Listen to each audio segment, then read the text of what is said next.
அருட்பெரும் ஜோதி அருட்பெரும் ஜோதி தனிப்பெரும் கருணை அருட்பெரும் ஜோதி அருட்பெரும் ஜோதி அருட்பெரும் ஜோதி தனிப்பெரும் கருணை அருட்பெரும் ஜோதி எல்லாம் செயல் கூடும் என்னானை அம்பலத்தே எல்லாம் வல்லாந்தனையே ஏற்று இன்று வருமோ நாளைக்கே வருமோ அல்லது மற்றென்று வருமோ அறியேன் என் கோவே தொன்றுமளவெம்மாயையற்று வெளிக்குள் வெளிகடந்து சும்மா இருக்கும் சுகம் அருள் வலுத்த செலுங்கனியே அகம்பழுத்த சிவஞான அமுதே முத்திப் பொருள் பழுத்த அருட்பாவை எமக்களித்த தெய்வ மனப்பூவே என்றும் மருள் வலுத்த அடியேங்கள் மன இருளை அகற்ற வரும் மணியே மெய்மை தெருள் வலுத்த வடலூர் வாழ் ராமலிங்க நின்னருளை சிந்திப்பேனே திருநிலைத்து நல்லருளோடும் அன்போடும் சிறப்போடும் செழித்து ஓங்க குரு நிலைத்திவன் மகிழ்வோடு வாழ்வுற வந்து நின் அருள் செய்வாய் இரு நிலத்தவர் இன்புற திருவருள் எல் வடிவோடு மன்றில் குரு நிலைத்த சர்க்குரு எனும் இறைவனின் குறைகளில் பதம் போற்றி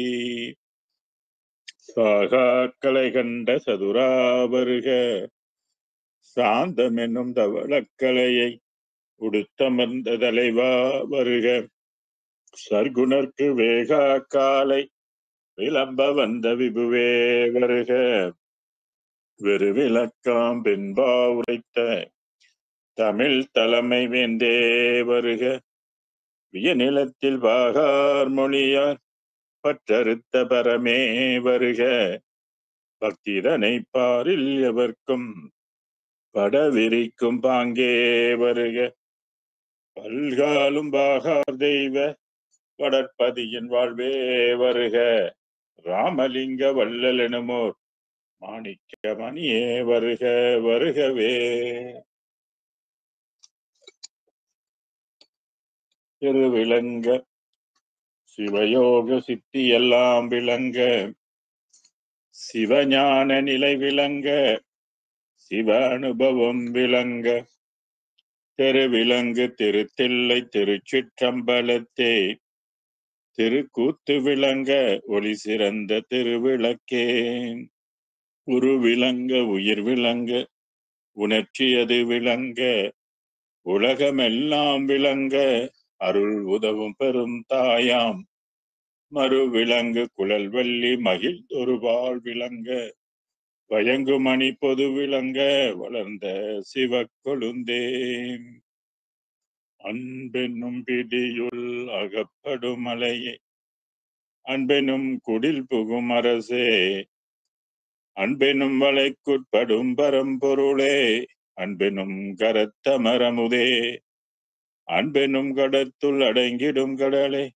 அன்பெனும் உயிர் ஒளி அறிவே அன்பெனும் மனுவுள் அமைந்த பேரொளியே அன்புருவாம் பர சிவமே அருட்பெரும் ஜோதி அருட்பெரும் ஜோதி தனிப்பெரும் கருணை அருட்பெரும் ஜோதி குருவே சரணம் குருவே துணை அருளே சரணம் அருளே துணை இணையம் வழி இணைந்திருக்கின்ற எல்லா சன்மார்க்க அன்பர்களுக்கும் இனிய மாலை வணக்கம். இன்று நம்ம திருக்கதவம் திறத்தல் என்ற தலைப்புல பாடல் நம்பர் 187வது பாடல் விளக்கம் பெற இருக்கின்றோம். கடந்த காலங்களிலே நிறைய பாடல்களுக்கு நான் விளக்கம் கொடுத்து கொண்டு வருகின்றேன். நீங்களும் அதை கேட்டு பயனடைந்து கொண்டு இருப்பீர்கள் என்று நம்புகின்றேன். பொதுவாக நாம பேசுகின்ற இந்த சன்மார்க்க பாடல்கள் எல்லாம் சமய மதங்களை எல்லாம் கடந்த ஒரு தனி தெய்வத்தை பற்றிய உள்ள பாடல்கள். அதாவது அருட்பெரும் ஜோதி ஆண்டவரை பற்றி நாம் பெறுகின்ற விளக்கம். இந்த அருட்பெரும் ஜோதி ஆண்டவரை நமக்கு அறிமுகப்படுத்துவதற்கு முன்பு பல வேதங்கள் நமக்கு உண்டு, கிடைக்கப் பெற்றிருக்கு. சமஸ்கிருத மொழியிலும் நமக்கு அது கொடுக்கப்பட்டது. பொதுவாக ரிக்கு வேதம், யஜுர்வேதம், சாம வேதம், அதர்வேதம் போன்ற நூல்கள் எல்லாம் நமக்கு இருக்கு. அதே போல நம்மளுடைய கோயில்கள் எல்லாம் மிக மிக தொன்மையானது. நமது கலை கலாச்சாரங்கள் எல்லாம் மிக மிக தொன்மையானது.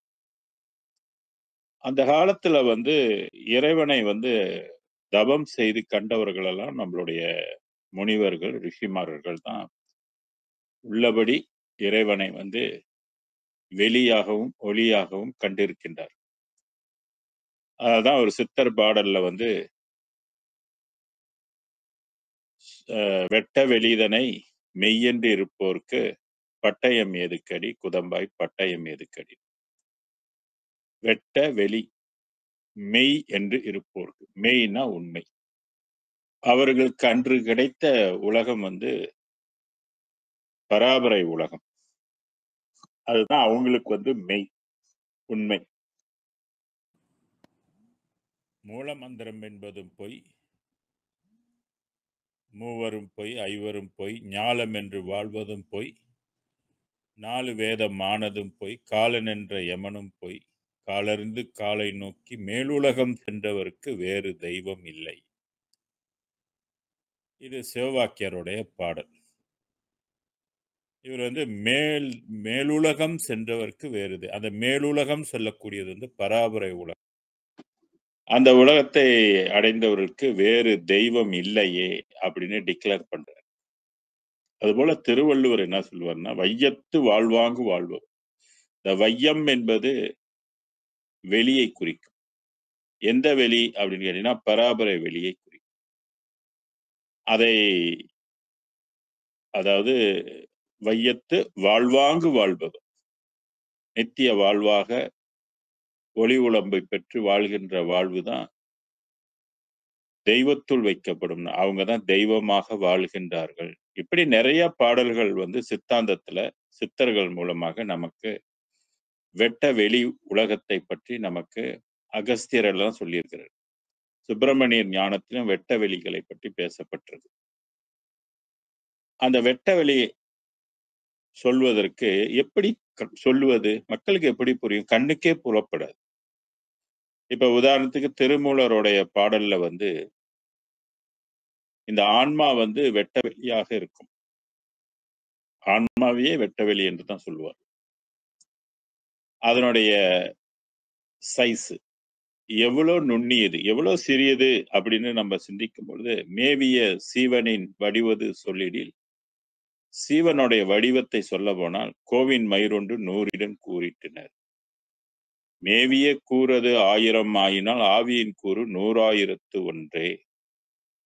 ஒரு பசுமாட்டினுடைய ரோமத்தை எடுத்து 100ஆக பிளந்து, 100ல 1 எடுத்து 1000ஆக பிளந்து, 1000ல 1 எடுத்து 1,00,000 கூறு போட்டு அந்த 1,00,000ல 1 தான் ஆன்மா அப்படின்னு சொல்லுவாரு. அந்த ஆன்மா அடையக்கூடிய வெளிதான் பராபரை வெளி. அப்ப அந்த அவ்வளவு நுண்ணிய பொருளை சாதாரண மக்கள் எல்லாம் தெரிந்து கொள்ள முடியாது என்பதற்காக அந்த இறைத்தன்மை, அந்த தெய்வத்தை கலை வடிவமாக நமக்கு வகுத்து சிலை வழிபாடுகளை நமக்கு ஏற்படுத்தி வைத்தார். அந்த சிலைகள்ல சில கலை நுட்பத்தை எல்லாம் பொருத்தி வச்சாங்க. இப்ப நடராஜர் எடுத்துக்கிட்டாக்க, ஒரு கால் ஊன்றி ஒரு கால் மாத்தி ஆடுகின்ற ஒரு வடிவம். ஒரு பதம் தன்னை தூக்கி, ஒரு பதம் தன்னை ஊன்றி ஒரு பதம் தன்னை மாற்றி இருபதம் ஆடுகின்ற இயல்பை நீ அறிந்தாயானால் குறுபதம் என்று கூறும் குறிப்பு உனக்குள்ளாச்சு. வரும்பதம் நாகைநாதர் மலரடி காண்பாய் நெஞ்சே. இது நடராஜருடைய கற்பனை கலையை நமக்கு வந்து எடுத்துரைத்த ஒரு உருவம். அதுபோல விநாயகர் அப்படி என்பதும் யானத்தலை, பானை வயிறு, 4 கையு, தும்பிக்கை, பெருச்சாளி வாகனம், ஏகப்பட்ட பேரு, இப்படிலாம் ஒரு வடிவத்தை கொடுத்து நமக்கு வந்து வழிபாடு அமைத்து தந்திருக்கிறார். ஏன்னா இறைவன் உண்மையிலே ஒளியாக வெளியாகத்தான் இருக்கிறாரு.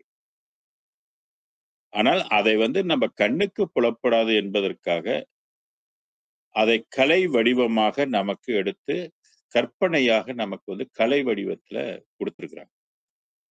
அதுதான் சிவத்தாண்டவம் என்பது 108 தாண்டவங்கள் இருக்கும். பிள்ளையார் வந்து ஒரு கால நின்று நடனம் ஆடுவது இருக்கு. பொதுவாக எல்லா தெய்வங்களும் பார்த்தீங்கன்னாக்கா ஒரு நடனம் சம்பந்தப்பட்டதாக இருக்கும். புல்லாங்குழலை வைத்துக் கொண்டிருப்பாரு கிருஷ்ண பகவான். அ பசுக்குள்ள எல்லா தத்துவங்களும் அடங்கி இருப்பதற்கு பசுக்குள்ள எல்லா தெய்வங்களும் அமைத்திருப்பாங்க.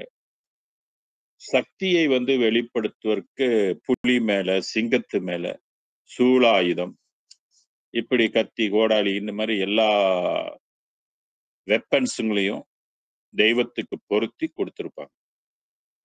இதெல்லாம் வந்து என்ன பொருள்? என்ன தெய்வம்லாம் உண்மையிலே இப்படித்தான் எல்லாம் கையில தாங்கி இருக்குதா? அப்படின்லாம் வந்து நம்ம நினைக்கலாம். இல்ல எதிர்காலத்துல பிள்ளைங்கள் கூட கேட்கலாம். கருணையான தெய்வம் என்பது ஏன் இப்படிலாம் இருக்குது? இப்படிலாம் வச்சிருக்கிறாங்க அப்படின்னு கேட்கலாம். இதெல்லாம் பவரை வந்து எக்ஸ்பிளனேஷன் பண்ணுவதற்காக, எக்ஸ்பிரஸ் பண்றதுக்காக, புரிந்து கொள்வதற்காக நமக்கு வந்து வைத்திருக்கிறாங்க. இப்ப மனம் அப்படின்னா, மனதுல வந்து சக்தி இருக்குது. அந்த மாரி பிரம்ம வெளிக்கு சக்தி இருக்குது. விஷ்ணு வெளிக்கு சக்தி இருக்குது. எல்லா வெளிகளுக்கும் அப்படி சக்தி இருக்குது. மத வெளிகளுக்கும் சக்தி இருக்குது. பரம்பரை, பராபரை என்ற வெளிகளுக்கெல்லாம் இயற்கையிலே சக்திகள் வந்து இருக்குது. அதுபோல பராபரை உலகத்துக்கு மாபெரும் சக்தி இருக்குது. அதை விட பல மடங்கு சக்திகள் வந்து பெருவெளி, சமரச சன்மார்க்க வெளிக்கு வந்து இருக்கு. ஆனா வள்ளல் பெருமான் நமக்கு வந்து அந்த சக்திகளை எல்லாம் வந்து எழுத்து வடிவமாக சக்திகள் இத்தனை என்று என்ன ஒண்ணா அப்படின்னு தான் சொல்றாரு. மாபெரும் சக்தி அப்படின்னு சொல்றாரு. அதுக்கு பெண் உருவம் கொடுத்தோ, இல்ல சிங்கம், புலி இந்த மாதிரிலாம் உட்கார வச்சோ நமக்கு வந்து இந்த மாரி ஒரு அமைப்பு முறை சன்மார்க்கத்துல வந்து இல்ல. குடுக்கல. ஆனால் பராபரையை அடைந்தவர்கள் வந்து இதை எப்படியாவது புரிய வைக்கணும் அப்படின்றதுக்காக இறைவனை வந்து பெண் வடிவமாகவும், இறைவனை வந்து ஆண் வடிவமாகவும், சக்தி சிவனாக நமக்கு வந்து வடிவம் அமைத்து மனிதனுக்கு இருப்பது போலே அமைத்து கொடுத்திருக்கிறாங்க. கடவுளுக்கும் கண் இருப்பது போல, மூக்கு இருக்கிறது போல, காது இருக்கிறது போல. இப்படி கலை அம்சமாக நமக்கு வந்து இறைவனை வந்து வழிபாட்டு முறை இருக்கு. இது வந்து சரியை வழிபாட்டு முறை அப்படின்னு சொல்லலாம். நமக்கு வந்து 4 வகை வழிபாடுகள் வந்து இருக்கு. சரியை ஒண்ணு இருக்குது, கிரியை வழிபாடு இருக்குது, யோக வழிபாடு இருக்கு, ஞான வழிபாடு இருக்கு. அப்ப சரியை, கிரியைலாம் வந்து ஒரு ஆர்டினரியான ஒரு சாதாரண வழிபாட்டு முறைகள்னு வச்சுக்குவோமே. யோக வழிபாடு அப்படின்பது வந்து முழுக்க முழுக்க மூச்சு சம்பந்தப்பட்டது. மூச்சைக் கொண்டு உள்ளுக்கு நமக்குள்ள இருக்கிற கனலை வந்து எழுப்பது. விந்து அணுக்கள்ல இருக்கக்கூடிய கனல். அது வந்து யோக மார்க்கம் அப்படின்னு சொல்றது. அது அது அது முதிர்ந்தால் தான் அது முத்தி அடைஞ்சா ஞான மார்க்கம். ஞானத்தை பற்றி நம்ம படித்து தெரிஞ்சுக்கிட்டு யோகத்தை வந்து கையாளுவது. இப்படி இப்படிலாம் உள்ள வழிபாட்டு முறைகளை வந்து இங்கே பெருமான் கலை உரைத்த கற்பனையேன்னு. ஒரிஜினல் வந்து வேற. ஒரிஜினலான முறை வந்து வேறு. ஆனா அந்த ஒரிஜினலாக இருக்கக்கூடியத வந்து கலைகளாக நமக்கு புரியும் பொருட்டு வந்து வைத்திருப்பது வந்து ஒரு கற்பனை அப்படின்னு சொன்னார். அந்த கலையுரைத்த கற்பனையை நிலையெனக் கொண்டாடும் கண்மூடி வழக்கமெல்லாம் மண்மூடி போகன்னு சொல்றார். கடவுளை உள்ளபடி நீங்கள் எப்படி இருக்கிறாரோ அப்படி நீங்கள் வந்து அறிந்து கொள்ள வேண்டும்னார். அவரு வெளியா இருக்கிறாரு, ஒளியா இருக்கிறாருன்னா இங்க வெளி ஒளின்னு அறிந்து கொள்ளலாம். ஏன்னு கேட்டீங்கன்னா, அன்றைக்கு ஒரு காலம் அந்த மாரி சொல்லப்பட்டிருந்தாலும், அல்லது வகுத்து நமக்கு அளிக்கப்பட்டிருந்தாலும், கோயில்கள் தோறும் உள்ள அமைப்புகள் அப்படி இருந்தாலும், இன்னைக்கு வந்து அறிவியல் உலகம் ஆயிடுச்சு. எல்லாமே அறிவியல், விஞ்ஞானம் என்பது மிக பெரிய அளவுல வந்து வளர்ந்து கொண்டிருக்கு. இன்டெலிஜென்ஸ் வந்து ஆர்டிபிஷியல் ஏஐ அந்த லெவலுக்கு வந்து மனிதன் செய்யக்கூடிய வேலையெல்லாம் உயிரில்லாத ஒரு ரோபாட் வந்து இன்னைக்கு செய்யக்கூடிய ஆர்டிபிஷியல் இன்டெலிஜென்ஸ் என்ற அளவுக்கு வந்து மனித வாழ்வு வந்து போய்க்கொண்டிருக்குது. கண்டுபிடிப்புகள் வந்து மும்முரமாக போய்க்கொண்டிருக்கு. போர்களுக்கெல்லாம் அந்த காலத்துல வந்து மனிதர்களை தான் அனுப்பி சண்டை போட்டாங்க. இன்னைக்கெல்லாம் ட்ரோன் பாய்க்கிறாங்க. ஒரு இடத்துல இருந்து இன்னொரு இடத்துல ஏவுகணைகளை வந்து பாய்க்கிறாங்க. இந்த மாதிரி மனித சேதம் ஏற்படக்கூடாது என்பதற்காக ட்ரோன் பாவிச்சு அட்டாக் பண்றாங்க. இதெல்லாம் நம்ம இன்னைக்கு பார்க்கிறோம். டிவில எல்லாம் நம்ம வந்து பார்க்க முடியும். ஒரு ஒரு நாட்டையே வந்து இருந்த இடத்துல இருந்து அழிக்கிறாங்க. பொம்லாம் போடுறாங்க. இப்படி பல இதெல்லாம் ஆர்டிபிஷியல் இன்டெலிஜென்ஸ் வந்து வந்துருச்சு. அதுபோல நேச்சுரல் இன்டெலிஜென்ஸ் இருக்குது. என்ஐன்னு சொல்றது இத. அவங்க வந்து ஆர்டிபிஷியல் இன்டெலிஜென்ஸ், இது நேச்சுரல் என்ஐன்னு சொல்றது. நேச்சுரலான ஒரு இன்டெலிஜென்ஸ். இந்த இன்டெலிஜென்ஸ வந்து நமக்கு எப்படியாவது புகுத்தணும்னு அந்த காலத்துல உள்ள ஞானிகள் நமக்கு வந்து அந்த இன்டெலிஜென்ஸ் வந்து கலை வடிவமாகலாம் நமக்கு வந்து சொல்லியிருக்கிறாங்க. அந்த கலை உரைத்தத வந்து அந்த என்ஐன்னு சொல்லக்கூடிய நேச்சுரலான இன்டெலிஜென்ஸ் வந்து புரிந்து கொள்ள முடியாமல், அந்த இன்டெலிஜென்ஸ வந்து நம்ம பெறுவதற்கு முயற்சி செய்யாமல், அந்த தத்துவத்தையே, அந்த கலை உரைத்த அந்த வடிவத்தையே, அல்ல கலைகளாக அமைக்கப்பட்டிருந்த சிலைகளை நிலையென கொண்டாடும். அதுதான் உண்மை, இதுதான் கடவுள் அப்படின்னு சொல்லி கொண்டாடுகின்ற கண்மூடி பழக்கம் சொன்னது. கண்மூடி பழக்கம்னா குருட்டு பழக்கம் சொல்றது. இதெல்லாம் மண்மூடி போகனாக்க இதெல்லாம் நீங்கி போய் அறிவியல் மார்க்கமாக வரணும். அறிவியலாக நீங்கள் வந்து கடவுளை வந்து அறிவுபூர்ணமாக பார்க்கணும். நீங்க வந்து ஏதோ மனிதன் செஞ்சு வச்ச ஒரு வடிவத்தையே நீங்க பார்த்துக்கிட்டு இதுதான் கடவுள்ன்ட்டு நீங்களாம் நம்பிக்கொண்டு இருக்கிறீங்க. அது உண்மை தோற்றம் அல்ல. கடவுள் வந்து வேற மாதிரி இருக்கிறாரு. வெளியாக இருக்கிறாரு. எங்கும் வியாபித்து இருக்கிறாரு. நீக்கமற இருக்கிறாரு. காற்று எப்படி நிறைந்திருக்கின்றதோ எல்லா இடத்துலயும், அது மாதிரி இறைவன் வந்து ஒளியாக எல்லா சந்து பொந்து எல்லா இடத்திலும் எல்லா உலகத்திலும் கலந்து இருக்கின்றார் என்றதை நீங்கள் வந்து தெரிந்து கொள்ளணும் அப்படின்றதுக்காக அந்த கோயில் வழிபாடுகள் எல்லாம் அந்த ஒளிக்கு வந்து முக்கியத்துவம். ஒத்த வெளியை காட்டுவாங்க, ரெட்டை இதை காட்டுவாங்க, 16 சோடச விளக்குகள் எல்லாம் வந்து காட்டுவாங்க, பஞ்ச விளக்கு காட்டுவாங்க, அப்புறம் அலங்கார விளக்குன்னு சொல்லி அடுக்கடுக்கா இருக்குமே, அந்த மாதிரி எல்லாம் ஒளிதான். ஒத்த ஒளியை காட்டுவதான ஏக ஜோதி ஏக ஜோதி ஏக ஜோதின்னு வள்ளலார் பாடுவார். இறைவன் வந்து ஜோதியாக இருக்கின்றான். இது ஒரு புதிய சிந்தனை வரணும் அப்படின்னு சொல்லிதான் ஞான சபையில வள்ளல் பெருமான் வந்து ஜோதியை வச்சாரு. அங்க சிலை வடிவங்கள் எதுவுமே வைக்கல. கலை அம்சமாக எதையும் அவர் வந்து வைக்காம அந்த அமைப்பை மட்டும் கொஞ்சம் தத்துவ வடிவமாக கொஞ்சம் வச்சிருக்கிறாருன்னு புரிய வருது. அந்த சங்கிலிகள் எல்லாம் வந்து 21,600 சுவாசங்களை குறிக்கக்கூடியதாக அமைத்திருக்குது.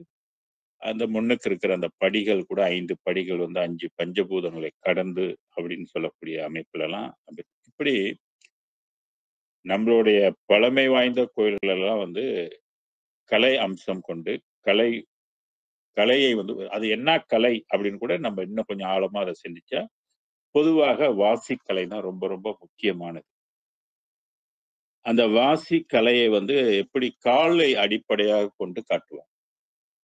அதனாலதான் அந்த கால் கொஞ்சம் வளைஞ்சிருக்கிற மாதிரி, கால் தூக்கி இருக்கிறது எல்லாம் பார்த்தீங்கன்னா கோயில்கள் வந்து இந்த மாதிரி கலைகள்லாம் நிறைய பார்க்கலாம். வாசிக்கலையை உணர்த்துவதற்காக சில வடிவங்களை எல்லாம் நமக்கு கொடுத்து வச்சிருக்கிறாங்க. இப்ப நடராஜர் வடிவமே வந்து அது ஒரு கலை அம்சம், டெக்னாலஜி. அதாவது பாடி தத்துவத்துல இருக்கிற சிவத்தை உள்ள கூட்டுக்கு டிரான்ஸ்ஃபர் பண்ற டெக்னாலஜின்னு சொல்லுவாங்க. அதுதான் குருபதம் என்று கூறும் குறிப்பு உனக்குள்ளாட்சி அப்படின்னு. இந்த டெக்னிக் தெரிஞ்சதுனாக்க நீ வந்து கடவுள் நிலையை அடையலாம் அப்படின்னு சொல்லுவாங்க. இதுவே புடிச்சுக்கிட்டு இருக்கக்கூடாது. இதுவே நிலையானது இதுதான் அப்படின்ற இல்லாமல் இது ஏதோ ஒன்று நமக்கு சொல்ல வராங்க, கண்ணுக்கு புலப்படாததை ஒன்று நமக்கு சொல்ல வராங்க அப்படின்ற உணர்ந்து கொண்டு கண்ணுக்கு புலப்படாத ஒன்றை வந்து நம்ம அடைய முயற்சி செய்யும். அதனாலதான் இந்த குருட்டு பழக்கம் எல்லாம், குருட்டு சிந்தனை எல்லாம், குருட்டு சிந்தனைகள் எல்லாம் மண் மூடி போகன்னா, மண்ணோட மண்ணாக இதெல்லாம் மறைந்து போகட்டும். அறிவியல் வரட்டும். அறிவியலாக கடவுளை உணரட்டும். இப்ப திருக்குறள் எல்லாம் எடுத்துக்கிட்டீங்கன்னாக்கா, அவர் வந்து இறைவனை வந்து எங்கேயுமே அந்த பராபரைய வந்து உலகம்னு சொல்லுவார். தெய்வம்னு சொல்லுவாரு. பற்றற்றதுன்னு சொல்லுவாரு. மெய்ப்பொருள்ன்னு சொல்லுவாரு. செம்பொருள்ன்னு சொல்லுவாரு. பற்றற்றதுன்னு சொல்லுவாரு. இப்படி விருப்பு வெறுப்பு இல்லாதது அப்படின்லாம் குறிப்பிடுவாரு. ஸோ அந்த மாரி வந்து இறைவனை வந்து நம்ம புரிந்து கொள்ளணும். எந்தெந்த வகையில அவர் வந்து இருக்கிறாரு, அவருடைய உண்மை சுரூபம் எப்படி இருக்குது அப்படின்னு சொல்லி, அதை நாம் அடைவதற்கு முற்பட வேண்டும் அப்படின்னு சொல்லி, இந்த கண்மூடி கலையுரைத்த கற்பனையை நிலையென கொண்டாடும் கண்மூடி பழக்கமெல்லாம் மண்மூடி போம். இப்ப சில கோயில்கள் எல்லாம் வந்து சூர சம்ஹாரணம் நடக்கும்.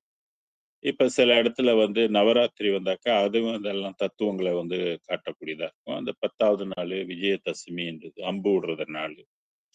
இப்படி ஒவ்வொரு கோயில்கள்ல ஒவ்வொரு திருவிழாக்கள் வந்து நடக்கும்போது, அதுவும் சில கலை சம்பந்தப்பட்டதாக இருக்கும். இதெல்லாம் போயி, அறிவியல் மார்க்கத்துக்கு நம்ம வரணும்.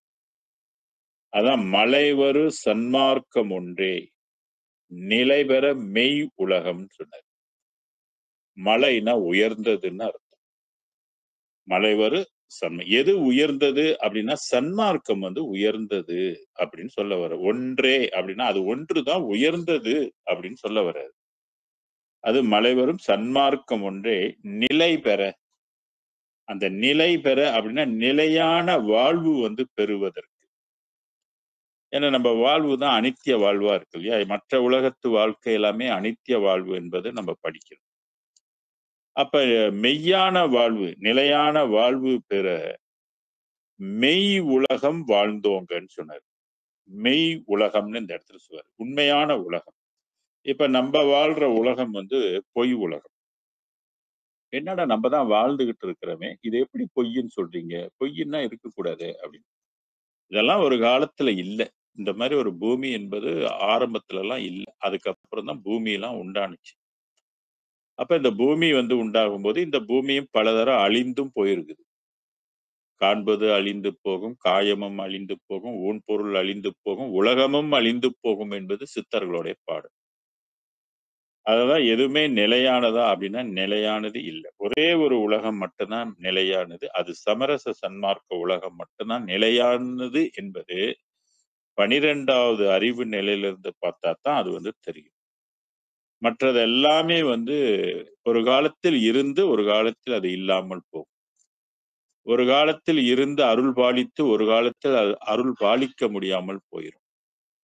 ஒரு காலத்தில் அது உணவாக உணவு வழங்கி, இன்னொரு காலத்தில் அது உணவு வழங்க முடியாமல் போயிரும். ஒரு காலத்தில் அறிவுபூர்வமாக இருந்து, ஒரு காலத்தில் அது அறிவு அற்ற நிலைக்கு போயிடும். ஒரு காலத்தில் பிரகாசமாக இருந்து, மற்றொரு காலத்தில் அது பிரகாசம் இல்லாமல் போயிடும். அதனால அது வந்து பொய்யி அப்படின்னு சொன்னாரு. அப்ப நிலையான உலகம் ஒன்று இருக்க வேண்டும் அல்லவா? இந்த ஆத்மா போய் எங்க நிலையாக வாழ்வது என்று ஆராயும் பொழுது, அதற்குன்னு உலகத்தை வந்து கடந்த 19ஆம் நூற்றாண்டில தான் அருட்பெருஞ்சோதி ஆண்டவர் வந்து அந்த உண்மையான உலகத்தை வந்து உலகுக்கு வந்து காட்டுகின்றார். இந்த உலகம் இதை தெரிந்து கொள்ளணும் என்ற ஒரு மனிதனுக்குள்ள தலைவிதின்னு இத நான் சொல்லுவேன். அதுக்கு முன்பு அந்த தலைவிதி இல்ல. இந்த மெய் உலகத்தை அடையறதுக்கோ, இந்த மெய் உலகத்தை பற்றி பேசுவதற்கோ, சிந்திப்பதற்கோ, அ சத்விசாரணை பண்ணுவதற்கோ காலம் இல்ல. இது 19த் செஞ்சுரிக்கு பிற்பாடு தான். இன்னும் சொல்லப் போனாக்கா 2000 ஆண்டுக்கு பிற்பாடு தான், இதை பற்றிய கொஞ்சம் விழிப்புணர்வு வந்து மக்களுக்கு வந்து வந்துச்சு. எப்ப 6ஆம் திருமுறைகள் எல்லாம் மக்கள் பிரிண்ட் பண்ணி படிக்கத் தொடங்குனாங்களோ, இப்ப இந்த விஷயங்கள் வந்து வெளிவர தெரிஞ்சிருக்குது. அதனால மெய் உலகம் என்று சொல்லக்கூடிய சமரச சன்மார்க்க உலகம். வள்ளல் பெருமான் சொல்லுவார் இல்லையா? "ஆடாதீர் சற்றும் அசையாதீர் வேறொன்றை நாடாதீர் பொய்யுலகை நம்பாதீர்." அப்ப எது வரைக்கும் பொய் உலகம்? பூமியில வாழ்ற வாழ்க்கை வந்து பொய் உலகம். வெளிகள்லயும் பொய் உலகம் இருக்கு. இந்த பாடல் ஒண்ணு இருக்கும். "உடம்பு வரும் வகை அறியீர், உயிர் வகையை அறியீர், உடல் பருக்க ஒன்றினிதம் உறங்குவதற்கே அறிவீர், மடம் புகும் பேய் மனத்தாலே மயங்குகின்றீர், மனத்தை வசப்படுத்தீர், வசப்படுத்தும் வழித்துறை கற்றறிய இடம்பெறும் பொய் வாழ்க்கையிலே." அந்த பாடலையும் பாருங்க. "இடம்பெறும் பொய் வாழ்க்கையிலே இன்பத் துன்பம் அடுத்தே எண்ணி எண்ணி இழக்கின்றீர் ஏழை உலகீரே." அப்ப அந்த இடத்துல வந்து பொய் உலகம் அப்படின்னு சொல்றாரு. இன்பத் துன்பம் அடுத்து. இந்த இந்த பூமிக்குள்ள நம்ம வந்தாலே இன்பமும் அனுபவிப்போம், துன்பமும் அனுபவிப்போம். பார்க்க போனா நிறைய துன்பம் தான். இப்ப மற்ற ஊர்கள் எல்லாம், மற்ற நாடுகள் எல்லாம், பிரேசில் போன்ற நாடுகள் எல்லாம் பயங்கரமா மழை பெஞ்சு லட்சக்கணக்கான மக்கள் பரிதவிக்கிறாங்க. சில நாடுகள்ல வந்து சண்டை. உக்ரைனு, இந்த காசா, பாலஸ்தீன் போன்ற நாடுகள் எல்லாம் சண்டை நடந்து அங்கேயும் மக்கள் வந்து படாத பாடுபடுறாங்க. யாரோ அடிச்சுக்கிறானுங்க. பாவம் அப்பாவி மக்கள், பிள்ளைகள் எல்லாம் கடந்து அல்லல் படுதுங்க. சாப்பாட்டுக்கு கூட வழி இல்லாமல் கஷ்டப்படுங்க. அந்த அளவுக்கு நரக வேதனையை வந்து அடைந்து கொண்டிருக்கிறாங்க இந்த உலகத்துல. ஏதோ நம்ம நாடு கொஞ்சம் புண்ணியம் செஞ்ச நாடு. நம்மலாம் கொஞ்சம் புண்ணியம் செஞ்சிருக்கிறோம். சண்டை சச்சரவு இல்லாமல் 3 வேளை சாப்பிட்டுக்கிட்டு இங்கே வந்து நம்ப சந்தோஷமா இருக்கிறது கடவுளுக்கு வந்து நன்றி சொல்லணும். அந்த மாரி நிலையெல்லாம் இங்க வந்துரவே கூடாது. நம்ம பிரார்த்தனை செய்து கொள்ளணும். அதுபோல நம்ம வந்து மெய் உலகம் என்று சொல்லக்கூடிய இந்த சமரச சன்மார்க்க உலகம், அது வாழ்வதற்குரிய உலகம். எப்படி என்ன மாரியான வாழ்க்கை அப்படின்னா, பேரின்ப நிலை. பெரிய இன்பமான நிலை. இந்த மாரிலாம் இங்க துன்பம். இங்க பஞ்சபூதத்தினால் நமக்கு துன்பம். பசி ஏற்பட்டுச்சுன்னா, பஞ்சம் ஏற்பட்டால் இங்க துன்பம். நாட்டுக்கு நாடு அடிச்சுக்கிட்டாக்க நமக்கு வாழ்க்கை வந்து துன்பம். தினம் தினம் நம்மளுடைய வாழ்க்கை வந்து பொருளாதாரம் பற்றாக்குறை ஏற்பட்டா துன்பம். விலைவாசி ஏறி போனா துன்பம். விளங்குங்களா?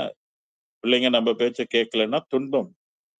இப்படி நோய் உடம்புல வந்து தாக்குனுச்சுனாக்கா துன்பம். இந்த வாழ்க்கை முழுக்க முழுக்க பார்த்தீங்கன்னா, துன்பம் தான் நிறைந்திருக்கு. ஏதோ கொஞ்சம் இன்பம். அந்த இன்பமும் சிற்று இன்பம் தான். இது பெரிய இன்பம்லாம் கிடையாது. அப்ப வாழ்க்கைக்கு ஒரு அர்த்தம் தேடணும்னு சொன்னா, அது நிச்சயமா பூமியில இல்ல. அதே சமயம் மனித சரீரம் எடுக்காமல் அந்த மேலான இன்ப உலகத்துக்கு நம்ம போக முடியாது. அந்த வகையில நம்ம கொஞ்சம் சந்தோஷப்பட்டுக்கணும். வேற வழி இல்ல.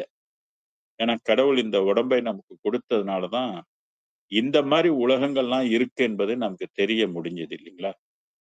இப்ப 5 அறிவு உள்ள மிருகங்கள் தெரிஞ்சு கொள்ள முடியுமா? முடியாது. அந்த மிருகங்கள்லாம் 6 அறிவு உள்ள மனிதனாக பிறவி எடுக்கும் பொழுது தான், இதை பற்றி அவங்க வந்து படிக்க முடியும், சிந்திக்க முடியும். மற்ற எந்த உயிரினங்களுக்கும் அந்த வாய்ப்பு உண்டானாக்க, அந்த வாய்ப்பு வந்து இல்ல.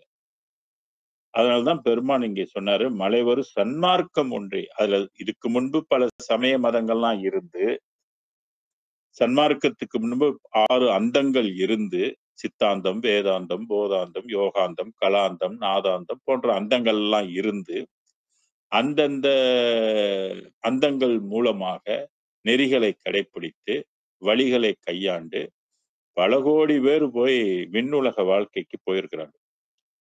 அதனால்தான் சித்தாந்தத்தில் பதிகள் பல கோடி, வேதாந்தத்தில் பதிகள் பல கோடி, நாதாந்தத்தில் பதிகள் கோடி, கலாந்தத்தில் பதிகள் பல கோடி. இப்படி 6 அந்தத்திலும் பல கோடி பேரு போயிருக்கிறாங்க. போய் வாழ்றாங்க. ஒளி உடம்பு பெற்று வாழ்றாங்க அப்படின்ற தகவலை வந்து அருள் விளக்க மாலையில நீங்க போய் தேடுனீங்கன்னாக்கா கிடைக்கும். ஆனா இதையெல்லாம் கடந்து இன்னொரு இன்னொரு உலகம் இருக்கு, இன்னொரு வகை வாழ்வு இருக்கு அப்படின்னு சொல்வதுதான் சன்மார்க்கம்.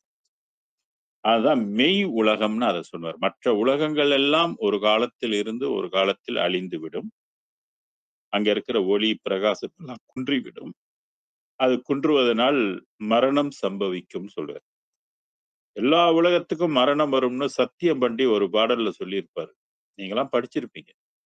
அதாவது நான் திருப்பி ஞாபகப்படுத்தினேன் அது உங்களுக்கு. "மற்றறிவோம் என சிறிது தாழ்ந்திருப்பீரானால், மரணமெனும் பெரும்பாவி வந்திடுமோ அந்தோ, சற்றுமதை உம்மால் தடுக்க முடியாதே, சமரச சன்மார்க்க சங்கத்தவர்களல்லால் எற்றினின்று தடுக்க வல்லோர் எவ்வுலகில் எவரும் இல்லை கண்டீர், சத்தியம் இதன் மொழி கொண்டு. பற்றிய பற்றனைத்தையும் பற்றற விட்டு அருள் அம்பலப்பற்றே பற்றுமினே இல்லைன்னா என்றும் இறைவீரேன்னு சொன்னார். நீங்க எத்தனை தடவை இந்த பூமிக்குள்ள வந்தாலும் இறுதியில நீங்கள் மரணத்தை தான் சந்திப்பீங்க. அது 10 வயசுல போகலாம், இல்ல கருவிலேயே போகலாம், இல்ல கருவுல வளர்ந்து 5 வயசுல போகலாம், அல்லது 30 வயசுல போகலாம், 40 வயசுல போகலாம், 50ல போகலாம், 60ல போகலாம், 70ல போகலாம், 80ல போகலாம். எப்படி பார்த்தாலும் மீறி மீறி போனா ஒரு 100 ஆண்டுகள் வரைக்கும் தான் அங்க வாழ முடியும். இப்பல்லாம் யாரு அவ்வளவு வாழ்றா? ஒரு சிலர் தான் வாழ்றாங்க. ஒரு சில நாடுகள்ல வாழ்றாங்க. மற்றவங்க எல்லாம் அப்படியே வாழ்ந்தாலும் அது நோயா தான் வாழ்ந்து கொண்டிருக்கும். நரம்பு பிரச்சனை, எலும்பு பிரச்சனை, மனப்பிரச்சனை, சத்து குறைபாடு, இப்படி எண்டோக்ரைன் பிரச்சனை, மூளை பிரச்சனை, மலச்சிக்கலு, டாக்ஸிக்கு இப்படி ஏகப்பட்ட பிரச்சனைகள் இந்த உடம்பு எடுத்தா. நொந்து போவாங்க சித்தர்கள்லாம். 4448 வகை நோய்கள் வரக்கூடியது தான் இந்த உடம்புன்னு சொன்னா, நம்ம எவ்வளவு ஜாக்கிரதையா இருக்கணும். இதுல வாழ்றதுல என்ன பெரிய சந்தோஷம் இருக்கு? எந்த நேரத்துல என்ன வரும்னு தெரியும். நேத்து இருந்தவன் இன்னைக்கு இல்லைன்னு திருவள்ளுவர் சொல்லுவார். நெருநல் உளன் ஒருவன் இன்று இல்லை என்னும் பெருமை உடைத்தது உலகு. நேத்து இருந்தவன் இன்னைக்கு இல்ல அப்படின்னு. நேத்து நடனம் ஆடிட்டு இன்னைக்கு ஸ்ட்ரோக்ல படுத்துட்டான். நம்ம எவ்வளவு பேரை கேள்விப்படுறோம்.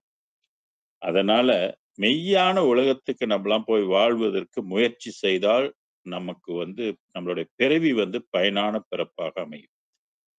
லாபமான பிறப்பாக நம்ம மாத்திக்கொள்ளணும். பொருள் இருக்கணும். பொருள் இருந்தா தான் லாபம். நிறைய காசு பணம் இருந்தாக்க லாபம்னு நினைக்காதீங்க. ஆன்மீகத்திலே ஒரு லாபம் இருக்கு. உண்மையான பொருளை அறிந்து அந்த பொருளை அடைவதற்குரிய வழிகளை இந்த வாழ்வில் நம்ம அதை பயன்படுத்தி கொண்டால் நம்ம ஒரு பெரிய அதிர்ஷ்டசாலின்னு நான் கருதுறேன். அததான் பெருமான் பெற்றாரு. பெருமான் இந்த உலகத்துல தெரியும் உடம்பு போயிடும் அப்படின்னு சொல்லிதான் காற்றாலே புவியாலே ககனமதனாலே கனலாலே புனலாலே கதிரதியாலே கூற்றாலே கோளாலே கொலைக்கருவியாலே ஏற்றாலே இஞ்ஞான்று அழியாது விளங்கும் மெய் அளிக்க வேண்டும் என்றேன். என்ன மாதிரி உடம்பு கேட்டாரு. எது எது கிட்டலாம் எனக்கு இறப்பு வரக்கூடாதுன்னு கேட்டிருக்கிறேன். மெய் அளிக்க வேண்டும் என்றேன் விரைந்தளித்தான் எனக்கே என்று. அப்ப அருட்பெருஞ்சோதி ஆண்டவர் என்ன கொடுக்க முடியும்னாக்க மெய்யான உலகத்துக்கு மெய்யான உடம்பு மெய்யான வாழ்வு கொடுக்க முடியும். அதான் நிலை பெற மெய் உலகம் வாழ்ந்து ஓங்க கருதி அருள் வழங்கின எந்தனக்கு. இந்த உலகத்தின் வாழ்வு வள்ளல் பெருமானுக்கு மட்டும்தான் முதல் மேனா கிடைச்சது. மற்றவங்களுக்கு கிடைச்சதெல்லாம் வள்ளலாருக்கு முன்பு போனவங்க எல்லாம் பராபரை உலகத்துக்கு போனவங்க. இப்ப வள்ளலாருக்கு முன்பு யாருன்னு கேட்டீங்கன்னா தாயுமான சுவாமிகள். அவருடைய பாடல்கள்லாம் நிறைய இருக்குது. பராபரையை பற்றி அப்படி சொல்லியிருப்பார். நிறைய பாடல்கள் பராபரை பராபரைன்னே சொல்லி வந்திருப்பார். அவருடைய வேதம் அது. அதுக்கு அவர் காலத்துக்கு பிற்பாடு வந்த வள்ளல் பெருமான் இடத்தை மாற்றி சொல்லுவார். பராபரை உலகத்தை அவர் பேச மாட்டார். பராபரைக்கு அந்த அறிவை கொண்டு அருட்பெருஞ்சோதி உலகத்தை அறிய முடியாதுன்றது அட்டகத்தில் உள்ள சாரம். அது எந்த பாடல் அப்படின்னு கண்முதல் பொறியால் மனமுதல் கரண கருவினால் பகுதியின் கருவால் எண்முதல் புருட தரத்தினால் பரத்தால் இசைக்கும் ஓர் பரம்பர உணர்வால் விண்முதல் பறையால் பராபர அறிவால் விளங்குவது அரிது. அன்முதல் தடித்து படித்திடவங்கும் அருட்பெரும் ஜோதியின் அரசு. நீங்களா அட்டகம் படிக்கிறீங்க இல்லையா? இதுல பாருங்க. இறைவனை கண் கொண்டு பார்க்க முடியாது, பொறிப்புலன்கள் கொண்டு பார்க்க முடியாது, பறை கொண்டு பார்க்க முடியாது, பரம்பரம் கொண்டு பார்க்க முடியாது, மனதை கொண்டு பார்க்க முடியுது. இப்படி பொறிப்புலன்களுக்கெல்லாம் அப்பால் பட்டு வெளிகளை எல்லாம் கடந்து பத்தறிவு கொண்ட மெஞ்ஞானிகளுக்கு கூட அருட்பெருஞ்சோதி உலகம் தெரியாது. அப்படியாப்பட்ட உலகத்தில் வாழ்ந்து ஓங்க இறைவன் விரும்பினான். அதனாலதான் கருதி அருள் வழங்கினை எந்தனக்கே. வள்ளல் பெருமானுக்கு தான் முதல்ல இந்த வாழ்வு கிடைச்சது. மெய்யான உலக வாழ்வு கிடைச்சது. இந்த வாழ்வு கிடைச்சிட்டாக்க நமக்கு திருப்பி மரணம் வர வேண்டிய அவசியம் இல்லை. அதுக்கு பேர் தான் மரணம் இல்லா பெருவாழ்வு. உடலை விட்டு உயிர் பிரியுமானா உயிர் பிரியாது. அப்படியாப்பட்ட ஒரு உயிர் இருக்குதா அப்படின்னா இருக்குது. அதுதான் அருட்பெரும் ஜோதி என்ற உயிர். வள்ளல் பெருமான் சில பாடல்கள் என் உயிரே என் அறிவே என் அமுதே, என் தாயே, என் தந்தையே, என் சர்க்குருவே, என் குல தெய்வமே, என் உறவே அப்படின்லாம் சொல்லுவார் அந்த. அப்ப ஏன் அதை என் உயிரே அப்படின்னு சொல்றாரு? உண்மையான உயிர் அதுதான். இப்ப இது வந்து இப்ப இருக்கிற உயிர் உண்மையான உயிரா இருந்தா, இந்த உயிருக்கு போக தெரியணும் இல்லையா? எப்படி போறதுன்னு இந்த உயிர கேட்டு பாருங்க. தெரியாது. இல்ல இந்த உடம்பை விட்டு நம்ம வெளியான பிற்பாடு இந்த உயிர் வந்து நேரா சமரச சன்மார்க்க வெளிக்கு போகும்னாக்கா போக முடியாது, போக தெரியாது. ஏன்னா அதுக்குரிய உடம்பும் அது எடுக்க தெரியாது. இந்த உயிருக்கு எடுக்கக்கூடிய உடம்பு என்ன உடம்புன்னா, அன்ன உடம்பு தான் எடுக்க முடியும். திருப்பி திருப்பி இது பவுன்ஸ் பண்றோம். இந்த உலகத்துக்குள்ளேயே சுத்திக்கிட்டு மீண்டும் மீண்டும் பிறவி எடுத்துக்கொண்டே வரும். இதத்தான் எல்லா முனிவர்களும் இத சொல்றாங்க. நம்ம அறிவுக்கு எட்டுதோ இல்லையோ, அவங்க அறிவுக்கு எட்டி நமக்கு சொன்ன தகவல் இதுதான். பிறவி என்பது தொடர்ச்சியா வந்து கொண்டு 7 பிறப்புலாம் அதெல்லாம் கிடையாது. பல கோடி பிறவிகள் எடுத்துக்கொண்டே நம்ம அங்க இருக்கோம். இறப்பு, பிறப்புக்கு உட்பட்டு கொண்டே இருக்கிறோம். அதனால தான் இறைவன் வந்து நமக்கு மெய் உலகத்தையும் வைத்திருக்கிறாரு. அதுக்குரிய காலத்தை அவரு வச்சிருந்து, அந்த காலம் வந்து கடந்த 19ஆம் நூற்றாண்டு தான் இந்த ரகசியத்தை நமக்கு இந்த உலகத்துக்கு குடுக்குறாரு. இந்த உலகத்துல வந்து வாழ்றதுனாக்க நீங்க வரலாம். அதனால தான் சிற்றபையில், பொற்சபையில் புகும் தருணம் இதுவே அப்படின்னு சொன்னாரு.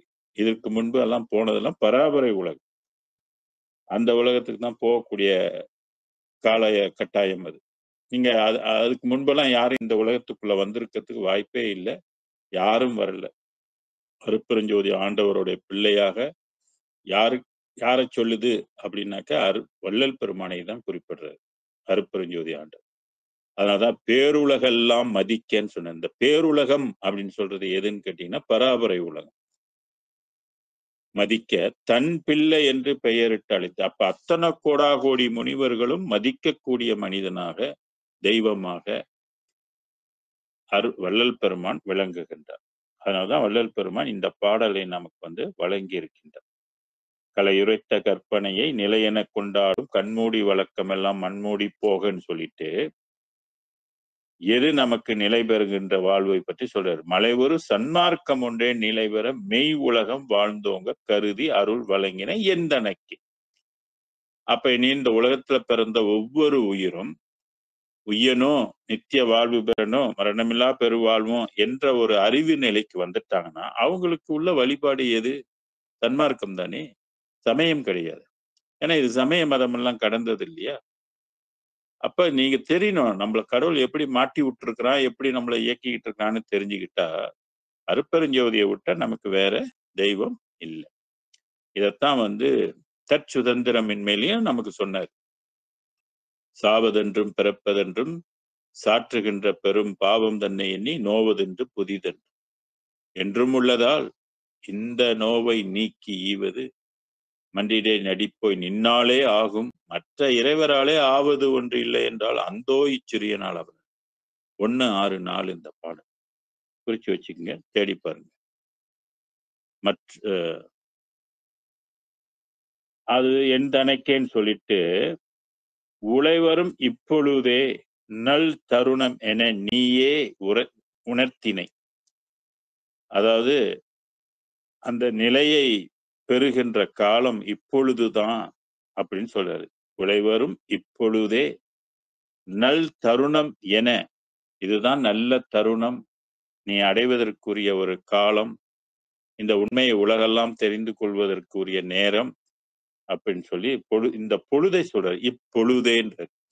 அதனாலதான் நான் அடிக்கடி சொல்வேன், இது வந்து 19ஆம் நூற்றாண்டுல தான் இந்த உண்மை உலகத்துக்கு வழங்கப்பட்டிருக்குது அப்படின்றது தெரியும். இது தெரியாமலே இறந்து போனவங்களும் நிறைய பேர் இருக்கிறாங்க. இன்னும் இருக்கிறவங்களும் தெரியாமலே நிறைய பேர் இருக்கிறாங்க. இப்ப நீங்க இதை புரிஞ்சுக்கிட்டீங்கன்னாக்கா இது ஒரு பெரிய பாக்கியம் உங்களுக்கு. இந்த ரகசியத்தை இதுதான் பரம ரகசியம் அப்படின்னு சொல்றது. உழைவரும் இப்பொழுதே நல் தருணம் என நீயே உணர்த்தினை வந்தணைந்தருள்வாய் உண்மை உரைத்தன. இப்படி நீ எனக்கு உணர்த்தினால் பத்தாது, இறைவா நீ என்னை வந்து அணைந்து கொள்ள வேண்டும் அப்படின்னு சொல்றாரு. இந்த அணைந்து கொள்வது என்பது சன்மார்க்கத்தில் உள்ள சிவ யோகம் என்று பெயர்.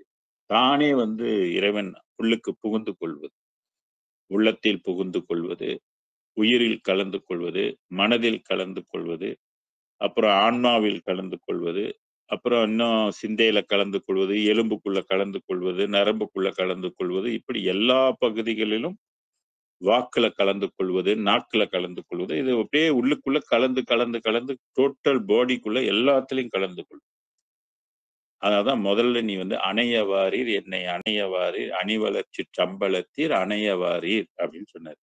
இது யோகம். இப்ப யோகம் தேடுறவங்க, யோகம் வெற்றி பெறணுன்றவங்க இந்த பாடலை வந்து எடுத்துக்கொள்ளலாம். உள்ளுக்கு வந்து அடுத்து என்ன? "ஆடவாரீர் என்னோடு அது வந்து இயக்கணும் இல்லையா?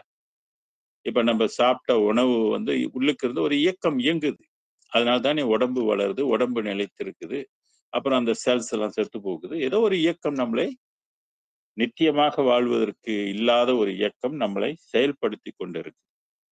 அதுதான் வள்ளல் பெருமான் என்ன அங்க சொல்றாருன்னா, "இதுதான் தருணம் என நீயே உணர்த்தினை." இறைவன் வந்து வள்ளல் பெருமானுக்கு உணர்த்தினதாக சொல்றாரு. அப்ப அருள் உள்ளுக்கு காரியப்பட்டா அது நமக்கும் உணர்த்த முடியும். இப்ப நமக்கு உணர்த்தலனாலும் ஏதோ நான் பேசுறத நீங்க கேட்டு தெரிஞ்சுக்கலாம். அல்லது நீங்க படிச்சு தெரிஞ்சுக்கலாம். சில விசாரணைகள் மூலமாக தெரிஞ்சுக்கலாம்.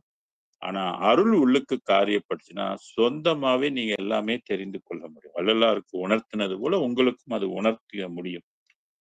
அதுதான் எனக்கு உணர்த்தினையே நீ வந்து அணைந்தருள்வாய் உண்மை உரைத்தவனே. மற்ற வேத தலைமைகள் எல்லாம் வந்து பொய்ய உரைச்சுட்டு போயிடுச்சு. அத பொய்ய குடுத்துட்டு போயிடுச்சு நமக்கு. அது எதுவோ திருமந்திரமா இருக்கட்டும், திருக்குறளா இருக்கட்டும், வேற எதுவா இருக்கட்டும். அந்த உலகத்தில் உள்ள ஞானங்கள்லாம் ஒரு காலத்தில் நிலையற்று போயிடும். நில்லாமல் போயிடும். அதனாலதான் பொய் நெறி அனைத்தினும் புகுத்தாது என்னை செந்நெறி செலுத்திய சிற்றபை சிவமேன்னு சொல்லுவாரு. எல்லாமே வந்து மெய் வெளியில அடங்கியிருக்கு. இப்ப திருக்குறள் வந்து மெய்யான வெளியில வந்து அடங்கியிருக்கு. மெய் உலகம் சொன்னோம் இல்லையா?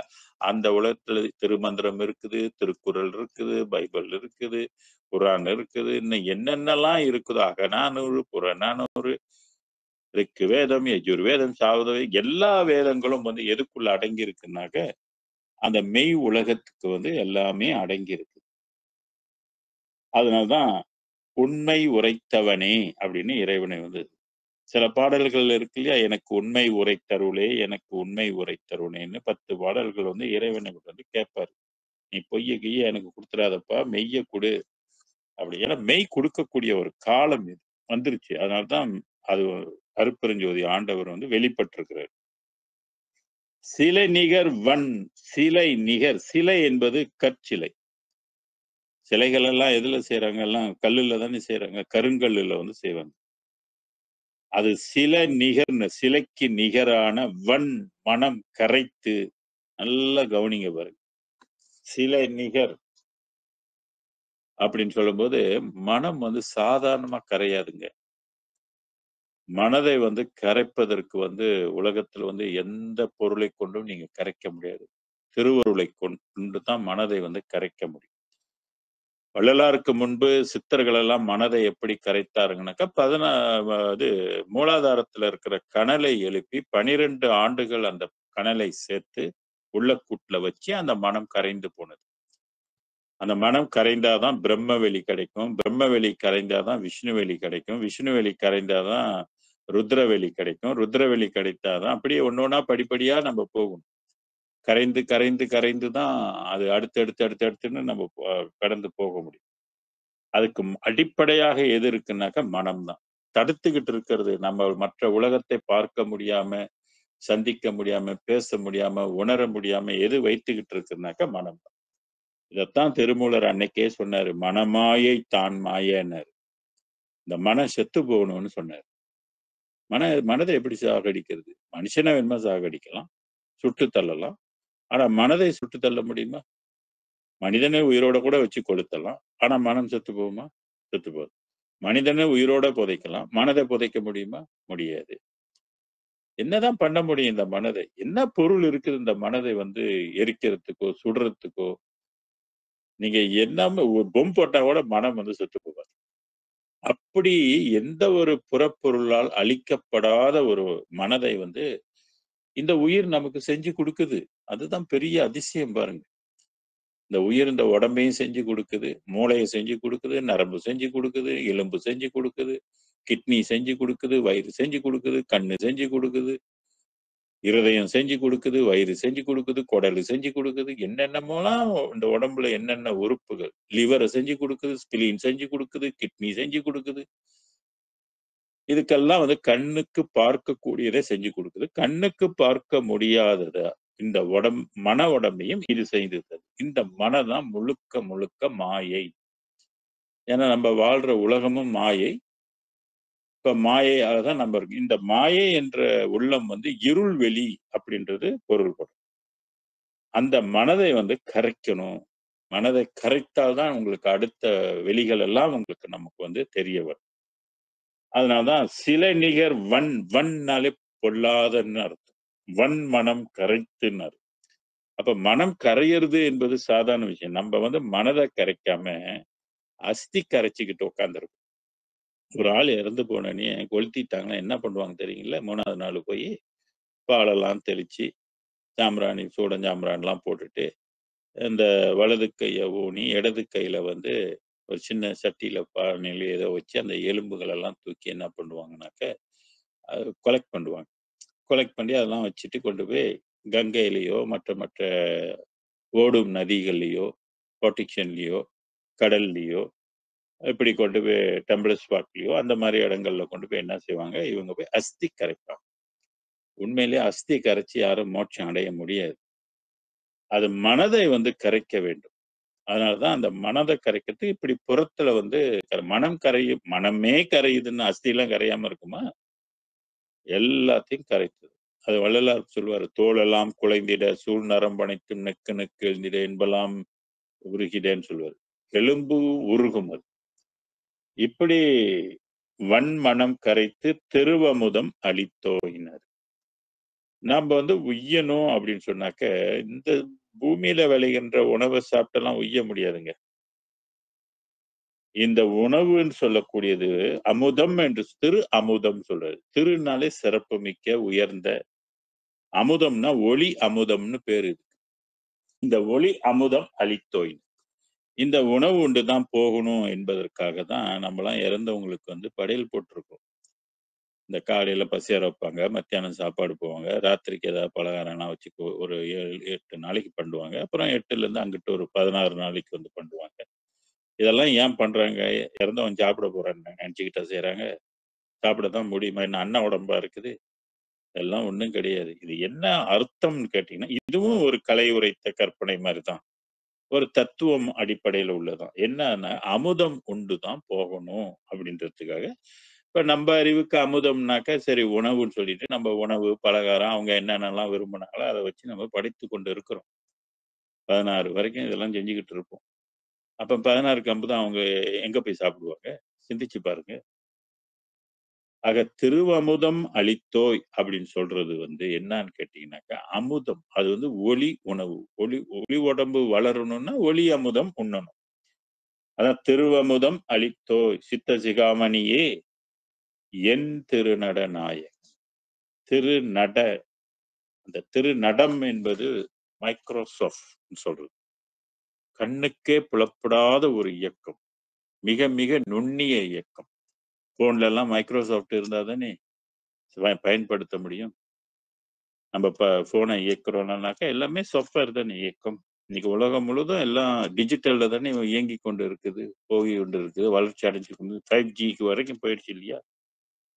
அப்ப நம்மளுடைய வாழ்க்கையிலும் இந்த மாதிரி ஒரு ஒரு இயக்கம், நுண்ணிய இயக்கம். அதுக்கு பேர் வந்து திருநடம். நாயகன்னா தலைவன், மேலானவன் அப்படின்னு அர்த்தம். சித்த சிகாமணின்னா அறிவு மணியாக விளங்குகின்ற என் திருநட நாயகனே அப்படின்னு சொன்னார். அப்ப இதுல வந்து முக்கியமாக வந்து புறத்திலே கண்டு கலைகளெல்லாம் கலை உரைத்த கற்பனை வந்து நீ நிலைச்சுக்கிட்டே இருந்தாக்க மாண்டு போவ. சன்மார்க்கம் என்ற ஒண்ணு இருக்குது. அந்த சன்மார்க்கம் என்ன சொல்லுதுன்னா, மரணமில்லா பெருவாழ்வுக்கு வழிகாட்டுது. மரணமில்லாத பெருவாழ்வுக்குரிய உலகத்துக்கு உன்னை கொண்டு போகுது. அந்த வாழ்வை வந்து இறைவன் எனக்கு இப்பொழுதுதான் கொடுத்திருக்கிறாரு. அத வந்து எனக்கு உணர்த்தினாரு. உணர்த்தியது மட்டும் இல்லாமல் வந்து என்னை அணைந்து கொண்டாரு. அணைந்து கொண்டது மட்டும் மட்டும் இல்லாம எனக்கு உண்மையெல்லாம் சொன்னாரு. என்னுடைய மனத்தை வந்து கரைத்து, கரைத்தது மட்டும் இல்ல, திரு அமுதம் எனக்கு ஊட்டி வளர்த்தாரு.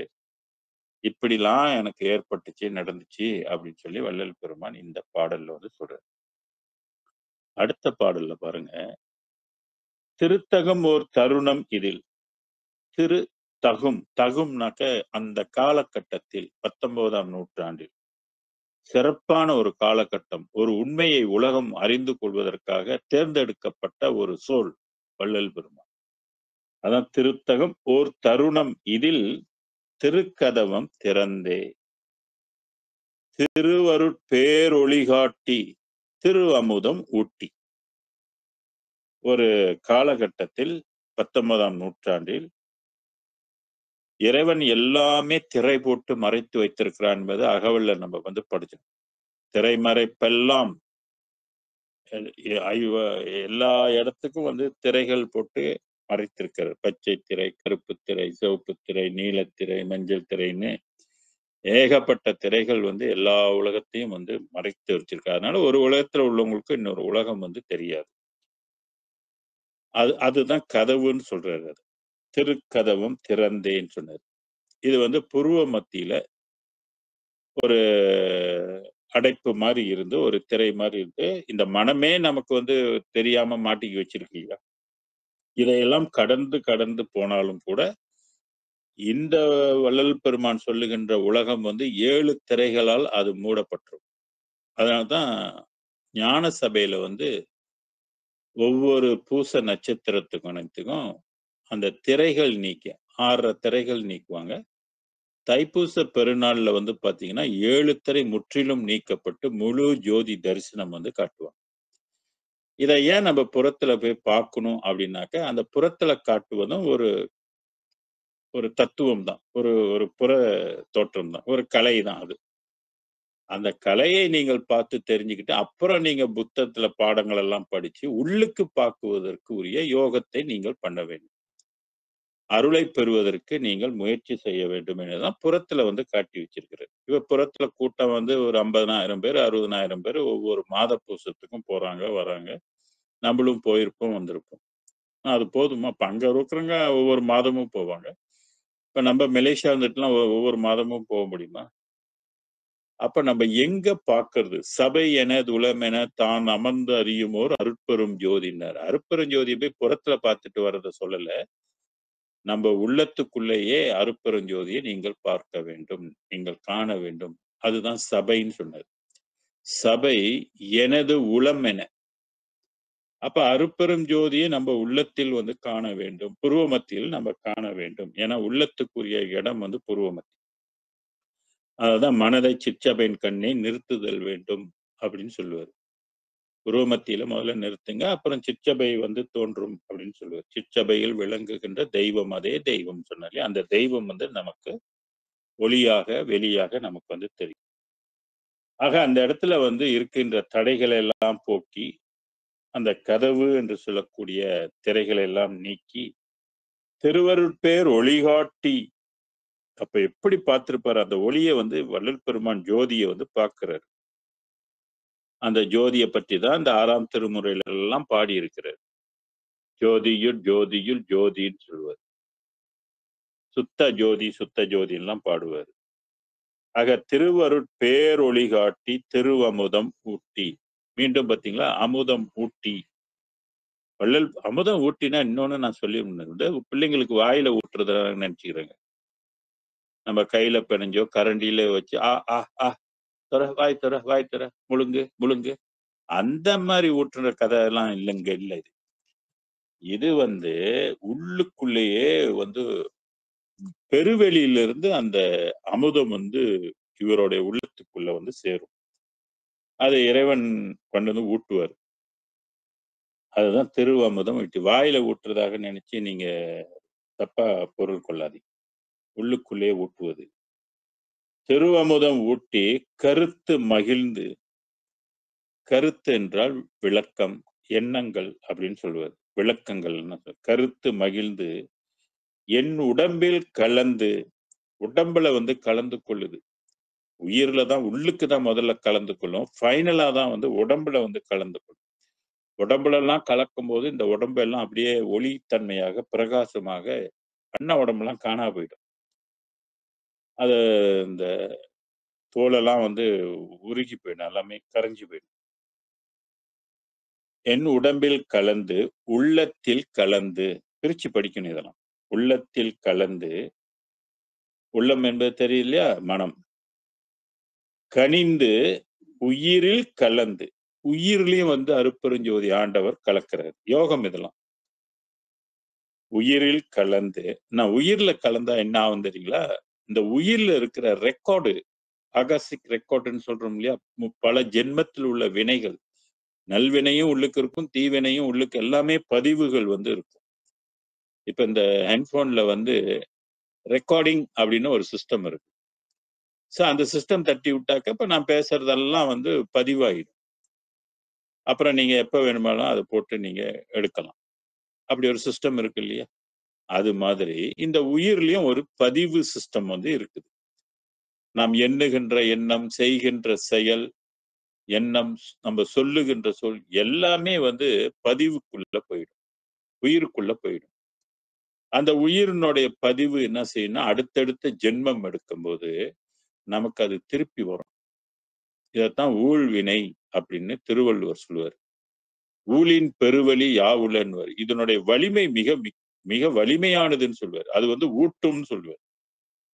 நீங்க கடவுள் இருக்கான்னு சொன்னாலும் சரி, கடவுள் இல்லைன்னு சொன்னாலும் சரி, நவக்கிரகத்தை நம்பினாலும் சரி, நம்பலனாலும் சரி, நீங்க வந்து பக்தனா இருந்தாலும் சரி, இல்ல ஆஸ்திகனாக இருந்தாலும் சரி, நாஸ்திகனாக இருந்தாலும் சரி, இந்த பதிவுகள் வந்து உங்களை ஆட்டோமேட்டிக்கா இயக்கும்.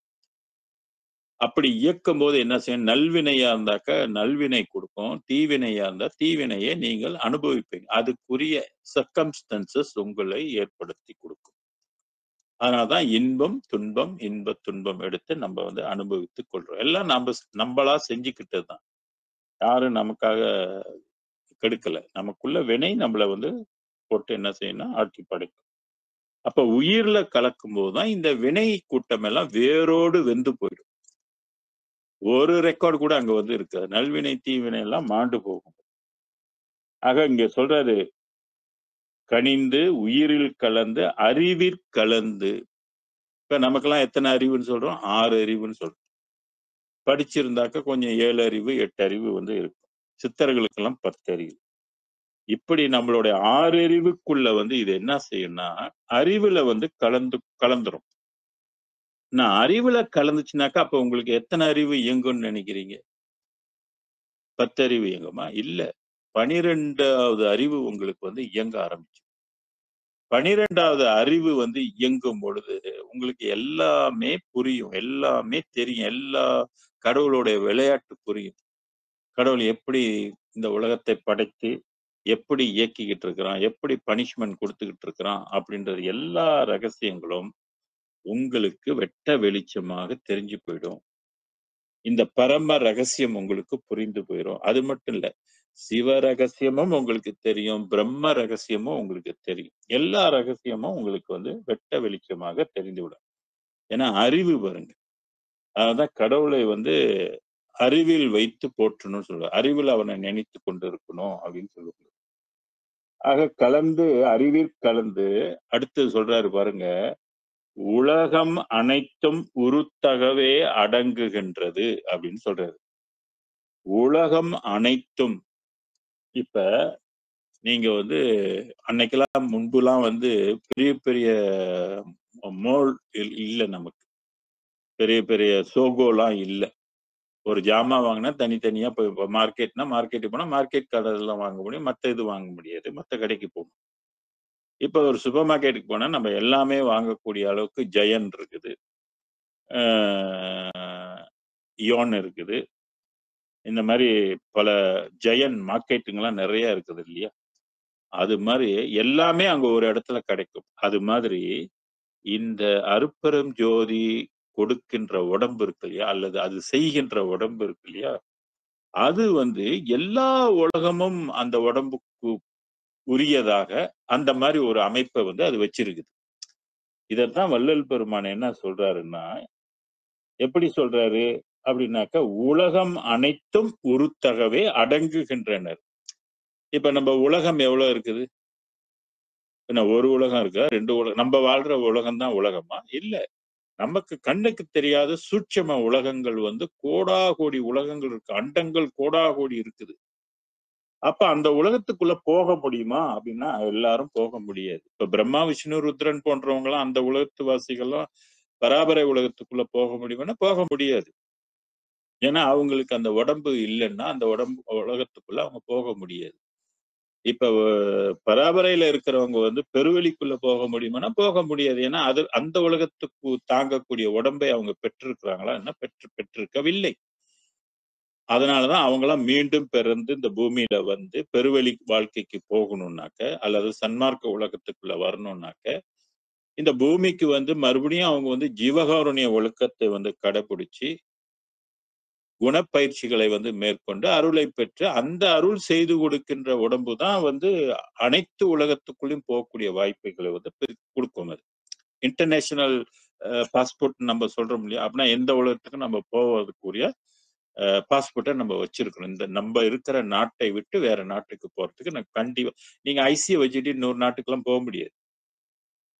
கண்டிப்பா என்ன கேட்பேன், இன்டர்நேஷனல் பாஸ்போர்ட்ன்ற ஒண்ணு இருக்கும். அது போல இன்டர்நேஷனல் பாடியாக எந்த அண்டங்களுக்குள்ளேயும் போகக்கூடிய ஒரு உடம்பாக அந்த பாடியை அருட்பெருஞ்சோதி ஆண்டவர் செய்து கொடுக்கின்றார் என்பதை நாம் புரிந்து கொள்ளணும், விளங்கிக் கொள்ளணும், தெரிந்து கொள்ளணும். இதுதான் முக்கியமான ஒரு விஷயம் இது.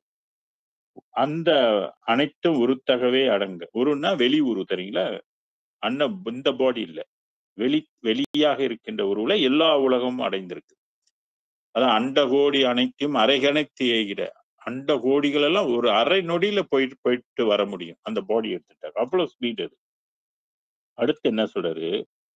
ஊழிதோறும் பிரியா ஒன்றாகி. இந்த வார்த்தையும் ரொம்ப ரொம்ப முக்கியமான வரிகள். முதல்ல சொன்னது உலகம் அனைத்தும். நோட் பண்ணிக்கிங்க எல்லாம். உருத்தகவே அடங்குகின்ற சொல்லிட்டு ஊழிதோறும் பிரியா ஒன்றாகி. இப்ப நம்மலாம் என்னங்க வாழ்க்கை? எவ்வளவு நாளைக்கு வாழ முடியும்? உயிர் பிரியுமா பிரியாதா? கண்டிப்பா உயிர் பிரியும் இல்லையா? ஆனா இங்க என்ன சொல்றாரு? ஊழிதோறும்னா யுகம்னு அர்த்தம். யுகந்தோறும் பிரியா. யுகம் என்ன? எத்தனை கோடி யுகங்கள் ஓடிடுச்சு இந்த உலகம். இன்னும் எத்தனை கோடி யுகங்கள் ஓட போகுது. ஓடிக்கிட்டே தான் இருக்கு. ஒண்ணும் பண்ண முடியாது. யாரும் நிப்பாட்ட முடியாது இந்த உலக இயக்கத்தை. கடவுளா பார்த்து நிறுத்தினாதான் ஒளியுமே ஒழிய, வேற பிரம்மாவோ, விஷ்ணுவோ, ருத்ரனோ, மகேஸ்வரனோ, சதாசிவமோ, விந்தோ, பரவிந்தோ, நாதமோ, பரநாதமோ, பரையோ, பரம்பரமோ, பராபரையோ போதண்டாப்பா இந்த உலக வாழ்க்கையெல்லாம் உலக இயக்கத்தெல்லாம் நிறுத்துவோம் அப்படின்னு நிறுத்த முடியுமானா யாருக்குமே அந்த ரைட்ஸ் கிடையாது. அருட்பெருஞ்சோதி ஆண்டவரா பார்த்து இதை நிறுத்தினால் ஒழிய இந்த இயக்கத்தை நிறுத்தவே முடியாது. இது ஓடிக்கிட்டே இருக்கும். அதனாலதான் இங்க சொன்னாரு ஊழிதோறும் பிரியா அப்படின்னு சொன்னாரு. இந்த உடம்பு எடுத்துட்டா அந்த அருட்பெருஞ்சோதி என்ற உயிர் இந்த எத்தனை கோடி யுகங்கள் ஓடினாலும் பிரியாது. உடம்பை விட்டு இந்த உயிர் பிரியாது. அதனாலதான் அதுக்கு பேர் மரணமில்லா பெருவாழ். வேற எந்த உலகத்துல ஒளி உடம்பு பெற்றிருந்தாலும் அந்த ஒளி உடம்பை விட்டு அந்த உயிர் பிரிந்து விடும். மரணம் வரும். அதனாலதான் பெருமான் அடிச்சு சொல்றாரு. எல்லா உலகத்துக்கு போனாலும் ஒரு காலத்தில் இருந்து ஒரு காலத்தில் உயிர் பிரிந்து விடும். அங்கேயும் மரணம் வரும் அப்படின்னு சொல்றாரு. அருட்பெருஞ்சோதியை கொடுக்கின்ற அந்த உயிர் மட்டும் செய்கின்ற உடம்பு எக்காலத்திலும் எத்தனை கோடி என்றும் இரவாது. அதுதான் ஊழிதோறும் அந்த உயிர் பிரியுமான பிரியா ஒன்றாகி ஒன்னஸ் ஆயிருவீங்க. அப்பனா நீங்க தான் அருட்பெரும் ஜோதி ஆயிரு. அப்ப நம்மலாம் என்ன ஆகணும்? அருட்பெருஞ்சோதியாக ஆகணும். அப்ப அருட்பெருஞ்சோதியை தான் நீ வணங்கணும். அந்த உயிரை தானே நம்மளாம் நேசிக்கணும். அதுக்குரிய அருளை பெறுவதற்கு இரக்கத்தை நம்ம வளர்த்துக் கொள்ளணும் என்ற உண்மையை நீங்க புரிந்து கொள்ளணும். ஒன்றாகி காலவரை உரைப்பையெல்லாம் கடந்தே. காலவரை காலம்னா இப்ப மற்றதுக்கெல்லாம் ஒரு கால வரையறை உண்டு. இப்ப பராபரை எடுத்துங்க. அது எத்தனை கோடி ஆண்டுகளாக அது இருக்குது. பில்லியன் கணக்கான ஆண்டுகள் அந்த அந்த வெளி இருக்குது. ஆனா அப்ப கூட அதுக்கும் ஒரு கால வரையறை இருக்குது. அது இப்ப முடிஞ்சுது. அதோட இதெல்லாம் முடிஞ்சிருச்சுன்னு வள்ளல் பெருமான் சொல்றாரு. இருக்காது. காலப்போக்குல அதெல்லாம் வந்து இருக்காது அப்படின்னு சொல்லுவாரு. ஆக இது வந்து அருட்பெருஞ்சோதி என்ற உயிர், இதுக்கு வந்து கால உரைப்பை எல்லாம் கடந்து அப்படின்னா சொல்ல முடியாது. இவ்வளவு காலம் தான் அப்படின்னு சொல்ல முடியாது. ஏற்கனவே ஆதியில இதுதான் எல்லாத்தையும் படைத்தது. இதுக்கு வந்து கால வரையறை கிடையாது. அப்ப என்றும் இருக்கும். அன்றும் உள்ளான், இன்றும் உள்ளான், என்றும் உள்ளான். இந்த கால வரைப்பை எல்லாம் கடந்து திருத்தியோடு திருத்தினா இந்த உள்ளத்தை வந்து திருத்தி, நம்மளை வந்து முழுமையாக திருத்தி, ஒளித்தன்மையாக ஆக்கி திருத்தணும். இந்த உடம்பு வந்து இப்ப அழிகின்ற உடம்பாக இருக்குது. இத திருத்துனாக்க அழியாத தன்மைக்கு போயிடும். அதான் திருத்தியோடு விளங்கி அருள் ஆடல் செய்யல் வேண்டும். இந்த அருள் வந்து இறைவனுடைய கருணை நடம் இருக்கு இல்லையா? அந்த கருணை நடம் நம்மளை இயக்க வேண்டும். இப்ப மருள் இயக்கம் தான் நம்மளை மருள் நடம் தான் நம்மளை இயக்கிக் கொண்டிருக்குது. அதனால நம்ம வாழணும்னு நினைச்சாலும் வாழ முடியாது. வாழ்ந்த வரைக்கும் போதும்டா சாமி நான் போயிட்டு வரேன். நல்லபடியா என்ன போயிட்டு எனக்கு இன்னொரு உடம்பு குடு. அடுத்த ஜென்மத்திலயாவது நான் உய்யறதுக்கு எனக்கு ஒரு வாய்ப்ப குடு. அடுத்த ஜென்மத்திலயும் என் உயிர்ல வந்து கலந்துக்கு. வள்ளலாருக்குள்ள நீ உயிர்ல கலந்துக்கிட்ட மாரி என் உயிருக்குள்ள நீ கலந்து என்னை இந்த பிறவி பிணியிலிருந்து காப்பாத்துப்பா அப்படின்னு நீங்க உயிர் கொடுத்தவனுகிட்ட நீங்க விண்ணப்பிக்கணும். ஏன்னா அவன் உயிர் தந்தை இல்லையா?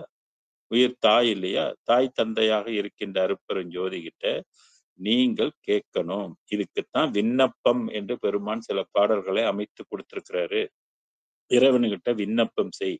இந்த விண்ணப்பம் செய்ய செய்ய இது என்ன செய்யணும்? இந்த பிரபஞ்சம் வந்து கிரகித்துக் கொள்ளும். நல்லா புரிஞ்சுக்கங்க. நம்ம வந்து வேண்டலன்னா அது நீங்களா பதிவு பண்ணலாம். அப்படின்னா நீங்க நீங்க போகணுன்றது இன்னும் ஸ்டார்ட் ஆகலன்னு அர்த்தம். நீங்க இந்த உலகத்தை விட்டு போகணும், ஒளியாக ஆகி போகணும், அதுக்குரிய கடவுள் வந்து உங்கள கூட்டிட்டு போகணும் அப்படின்னா நீங்க விண்ணப்பம் பண்ணணும்.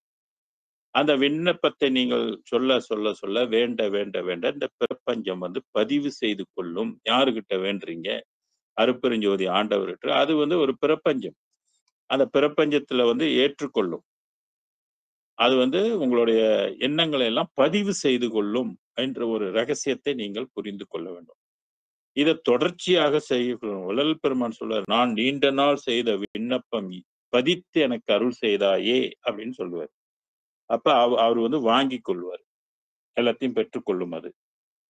காலவரை உரைப்பெல்லாம் கடந்தே திருப்தியோடு விளங்கி அருள் ஆடல் செய்ய வேண்டும். அருள் வந்து இயங்கணும். அருள் இயக்கம் நம்மளை இயக்கினால் தான் நம்மள வந்து உய்ய முடியும். அருட்ஜோதி ஒளி பெற முடியும். சித்த சிகாமணியே என் திருநட நாயகனே அப்படின்னு சொன்னார். சற்று முன்பு நான் சொன்னது போல இந்த நாயகன் அப்படின்பது வந்து தலைவன். எதுக்கெல்லாம் தலைவன்? அண்ட சராசரத்துக்கெல்லாம் தலைவனாக இருக்கின்ற ஒரு திருநடம், ஒரு சாஃப்ட்வேர். சோ இது வந்து நம்மளை வந்து இயக்கினால் ஒழிய இந்த உடம்பு ஒளி உடம்பாக ஆகாது. இந்த நடம் நமக்கு காரியப்படலைன்னா நம்ம நிச்சயமாக பிணமாக ஒரு காலத்தில் ஆகிவிடுவோம். ஒரு நேரத்தில் ஆகிவிடும். அதுல சந்தேகமே இல்லை. 100% அது எல்லாத்துக்கும் தெரிந்த ஒன்று. அதற்கு முன்பாகவே நம்ம என்னென்னலாம் இறைவன்கிட்ட கேட்க முடியுமோ கேட்டு இந்த பிறவி என்ற பிணியிலிருந்து நீங்குவதற்கு வழி செய்து கொள்ள வேண்டும். அதுதான் புத்திசாலித்தனம்னு சொல்றது. புத்தியோடு நம்ம வழிபாடு செய்யணும். அத வெறும் கலை உரைத்ததை போய் பார்த்துக்கிட்டு, அதுக்கு போய் நம்ம என்னென்னமோ பண்றதெல்லாம் பண்ணிக்கிட்டு இருந்தா கதைக்கு ஆகாது. உங்களுடைய சிந்தையில, உங்களுடைய மனதுல நீங்க கடவுள் உயிருள் யாம்ன்னு சொல்றோம் இல்லையா? அப்ப கடவுள் நமக்குள்ள இருக்கிறாரு. அருட்பெருஞ்சோதி ஆண்டவர் என்னோட உயிருக்குள்ள கலந்து கலவாமல் இருக்கிறார் என்று எண்ணி, அங்கிங்கென்று ஓடாமல் ஒரு இடத்துல இருந்து, வீட்டுக்குள்ளே இருந்து கூட நீங்க வேண்டலாம். அந்த மாரி தினமும் வேண்டிக் கொண்டே வந்தீங்கன்னா, இந்த பதிவுகள் வந்து போய் பதிந்து கடவுளுக்கு தெரிஞ்சிரும். ஓஹோ! நீங்க வந்து இந்த உலகத்துல வாழ விரும்பல. உண்மையான உலகத்துல, உண்மையான உடம்பை பெற்று மரணம் தவிர்த்த வாழ்க்கை வாழ ஆசைப்படுகின்றீர்கள் என்று அவர் புரிஞ்சுக்குவார். புரிஞ்சுக்கிட்டாக்க ஏதாவது ஒரு ஒரு ஜென்மத்துல உங்களை கட்டாயம் ஆட்கொண்டு அருள் புரிவான்னு சொல்லி 5 சத்தியம் பண்ணி இறைவன் நமக்கு குடுத்திருக்கிறாரு. புத்தி அஞ்சேல் சற்றும் என் நெஞ்சுமே சிற்பது தந்தையார் நித்தியம் சேர்ந்த நெறியில் செலுத்தினார் இனி நன் முத்தியும் ஞானமே சித்தியும் பெற்று முயங்கிடுவாய் சத்தியம் சத்தியம் சத்தியம் சத்தியம் சத்தியம் என்று 5 சத்தியம் பண்ணி இறைவன் கொடுத்திருக்கிறார். ஏன்னா உயிர் கொடுத்தவன் இல்லையா, அவன் கருணையானவன் இல்லையா, கடமை இல்லையா, நம்ம தவிச்சுக்கிட்டு இருக்கிறோன்னு அவனுக்கு தெரியும் இல்லையா. அப்ப நம்ம உய்யணும்னு நமக்கு புத்தி வேணும் இல்லையா. பொய் உலகத்துல ஏன்டா நம்ம திருப்பி திருப்பி பிறக்கணும்னு உனக்கு சிந்தனை வரணும் இல்லையா. அப்ப பக்குவம் உள்ள ஆன்மாக்களை அவன் காப்பாற்றுவதற்கு தயாராக இருக்கான். நம்ம இந்த மாதிரி வேதங்களை படித்து பக்குவம் அடையணும். வேதம் படிக்க படிக்க, சிந்திக்க சிந்திக்க, ஜீவ ஒழுக்கத்தை கடைப்பிடிக்க இந்த உயிருக்கு ஒரு பக்குவம் வரும். பக்குவம் வரும்போது அதுக்கு தெளிவு வரும். பிறப்பை ஒழிக்கணுன்ற ஒரு எண்ணம் வரும். இல்லைன்னா அந்த மாயையில கடந்து இந்த உலகத்தை மெய்யின்னு நினைச்சு இது ஏமாந்து போய்கிட்டு இருக்கும். இதுதான் நம்ம வேதத்தை படிச்சு நம்ம தெரிந்து கொள்ளணும். நேரம் கருதி இந்த பாடலோடு நிறைவு செய்து அடுத்த வாரத்துல அடுத்த பாடலுடன் உங்களை நான் சந்திக்கின்றேன். நன்றி, வணக்கம், வாழ்க. அருட்பெரும் ஜோதி அருட்பெரும் ஜோதி தனிப்பெரும் கருணை அருட்பெரும் ஜோதி பொல்லா நெறியே உலகமெல்லாம் ஓங்குக, எல்லா உயிர்களும் இன்புற்று வாழ்க, வள்ளல் மலரடி வாழ்க வாழ்க. சர்க்குருநாதா சர்க்குருநாதா சத்மார்க்க சங்கம் தலைக்க அருள்தாதா. திருவருட்பிரகாச வல்லலார் தெய்வ திருவடிகளே சரணம். அருட்பெரும் ஜோதி அருட்பெரும் ஜோதி தனிப்பெரும் கருணை அருட்பெரும் ஜோதி. குருவே சரணம் குருவே துணை, அருளே சரணம் அருளே துணை. நன்றி, வணக்கம். நன்றி சுவாமி. நன்றிங்க ஐயா. ஐயா மிக்க நன்றி ஐயா. ரொம்ப நன்றி. தெய்வான நன்றிங்க ஐயா, தெய்வான நன்றி. மிக சிறப்பு, நன்றி ஐயா.